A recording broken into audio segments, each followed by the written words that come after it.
Já retomo aqui o nosso bate-papo contando para vocês que o projeto de lei complementar que trata da dívida dos estados com a União deve ser votado em regime de urgência no Senado. Ou seja, não devem passar pela análise das comissões. Eu vou conversar com a Marília Ribeiro, que vai trazer os detalhes para a gente ao vivo agora. Marília, ele tem um apoio também, né, provavelmente, do presidente do Senado. E de que maneira que será essa proposta? Conta aí para a nossa audiência. Oi, Evandro. Boa tarde novamente para você e quem está nos acompanhando. Acontece que para essa proposta, o relator cotado deve ser Davi Alcolumbre. Ele que tem uma boa relação com os parlamentares e também com o presidente do Senado, Rodrigo Pacheco, além de ser um dos favoritos para a vaga da presidência do Senado Federal em 2025. A expectativa é que o texto seja protocolado nessa próxima semana e na segunda-feira, Rodrigo Pacheco deve se encontrar com o governadores para poder tratar deste tema. Rodrigo Pacheco ele já se encontrou com alguns representantes de Minas Gerais para poder falar sobre a dívida do Estado. Ele esteve com o secretário-geral do Estado de Minas Gerais, Marcel Begini, o secretário de Fazenda, Luiz Cláudio, o secretário de Governo, Gustavo Valadares, a secretária de Planejamento e Gestão, Camila Neves, e o secretário do Tesouro Nacional, Rogério Seron. O assunto foi a dívida de Minas Gerais com a União, que hoje ela gira em torno de 160 bilhões de reais. Vale a gente lembrar que em abril deste ano, o Supremo Tribunal Federal prorrogou por 90 dias o prazo para que Minas Gerais pudesse aprovar um regime de recuperação fiscal.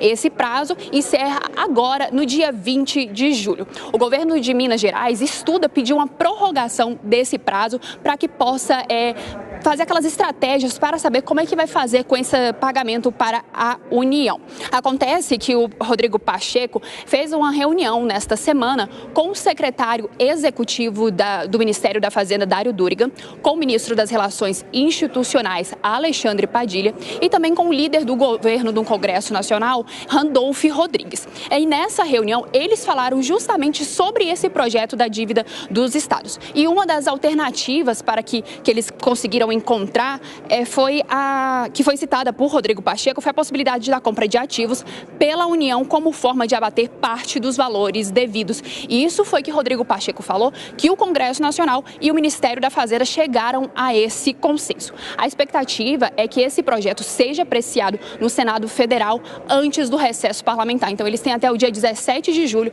para poder fazer essa apreciação. Evandro. Muito obrigado pelas informações, viu, Marília? Porque isso tem a ver também com uma prorrogação de prazo que foi dado pelo Supremo Tribunal Federal para que Minas Gerais apresentasse algum tipo de proposta sobre a dívida bilionária que tem com o governo federal. Outros estados acabaram entrando na lista e agora quer se criar um projeto que possa, de alguma forma, resolver essa situação. Mas existe um caminho melhor ou, digamos assim, menos pior para isso, Alan Gani? Olha, Evandro, o que eu acredito, mas seria o caminho dos sonhos, seria rediscutir o Pacto Federativo aqui no Brasil. Porque não é justo aqueles estados que estão com as contas em dia acabarem pagando por aqueles estados que são gastadores. Porque, no final das contas, quem é que socorre os estados endividados? É o governo federal. Sim. Só que o dinheiro é um só, o dinheiro é nosso. Então, aqueles estados também com mais responsabilidade fiscal, na prática, eles estão pagando pelos estados mais irresponsáveis. Eu acho que a gente deveria, aos poucos, convergir para o modelo norte-americano. Se o estado está falido, está com problema, ele que arque com as suas consequências. Tem mecanismos de impostos, cria-se mecanismo de endividamento, como era no passado, e cada estado tem a sua responsabilidade. O que não dá é um estado agindo de maneira fiscalmente irresponsável e toda hora batendo na porta do governo federal. José Maria Trindade, quais são os estados que devem fazer mais pressão sobre o Congresso nesse sentido, hein? Olha, essa dívida ela está centralizada em 4 estados. 90% de toda a dívida fica entre o maior devedor, que é São Paulo, né? Depois Rio de Janeiro, Minas Gerais e Rio Grande do Sul. São os estados que mais devem. Mas São Paulo, a situação não é tão grave diante do PIB de São Paulo, da movimentação de São Paulo e do orçamento. Então, apesar de numericamente ser o estado com maior dívida, não tem problemas. O problema maior está no Rio Grande do Sul, que é o quarto entre esses 4 devedores, eu repito, 90% da dívida. E eu acompanhei esse processo. Essas dívidas, elas foram equalizadas lá atrás. eram dívidas dos estados para com organismos internacionais, empréstimos, e a União era a financiadora disso, né? Era a pessoa que fez ali a garantia, não se empresta para um estado se o fiador não for a União. E aí, num determinado momento, o governo Fernando Henrique decidiu fazer uma equalização. A maior parte das dívidas vinham dos bancos estaduais, ele equalizava as dívidas estaduais e exigia a privatização. Foi aí que vendeu boa parte aí dos bancos estaduais. Poucos estados têm os bancos, exatamente por conta desta equalização. De lá para cá, os governadores vieram empurrando, e é a tentativa agora, de empurrar para o próximo. Equaliza agora, não estou conseguindo pagar, empurra isso para pagar daqui a 10 anos, mas só que daqui a 10 anos chegam, não desaparece. Então, essa dívida agora vai tentar fazer exatamente esse empurra para depois. E tem que ser uma lei, porque a União tem que cobrar. A União tem um contrato com os estados, né? Se não pagar, não repassa recursos. Esse é um impasse. Ô, Fábio Piperno, o que você avalia de mais complicado nesse impasse que o Zé já trouxe, mas que tem também uma certa pressão do Supremo Tribunal Federal, porque alguma resposta precisa ser dada, principalmente quando falamos do estado de Minas Gerais? Claro, e no bloco anterior a gente falava sobre a viabilidade ou não do senador Rodrigo Pacheco ser candidato ao governo de Minas em algum momento, vai passar muito por isso.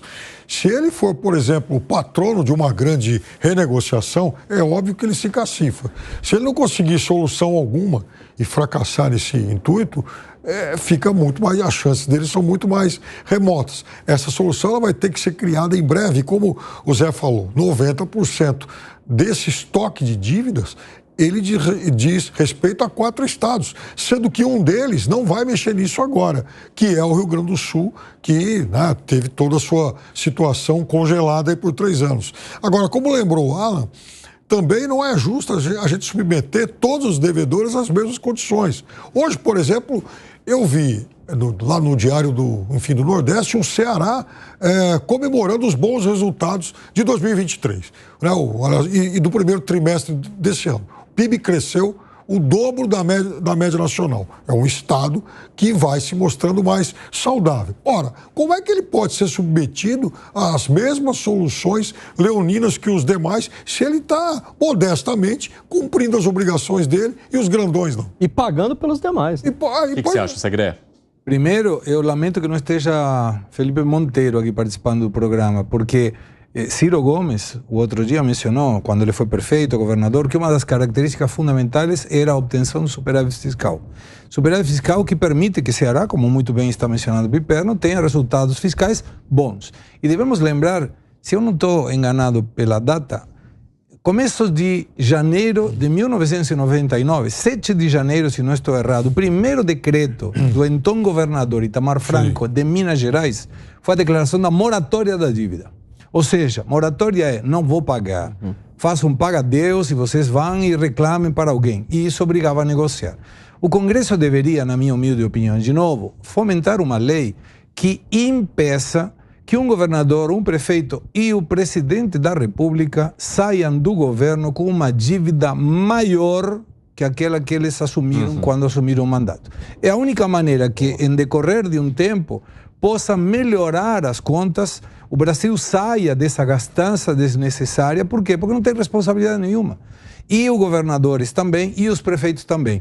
Já existe dentro da Lei de Responsabilidade Fiscal um teto, que foi instrumentado pela Lei de Responsabilidade Fiscal de Fernando Henrique Cardoso, mas não está sendo suficiente. Não é suficiente hoje atrelar parte da arrecadação sobre, por exemplo, 60% do funcionalismo público. Até porque, desde 1993 até a data, o funcionalismo público cresceu mais de 100%.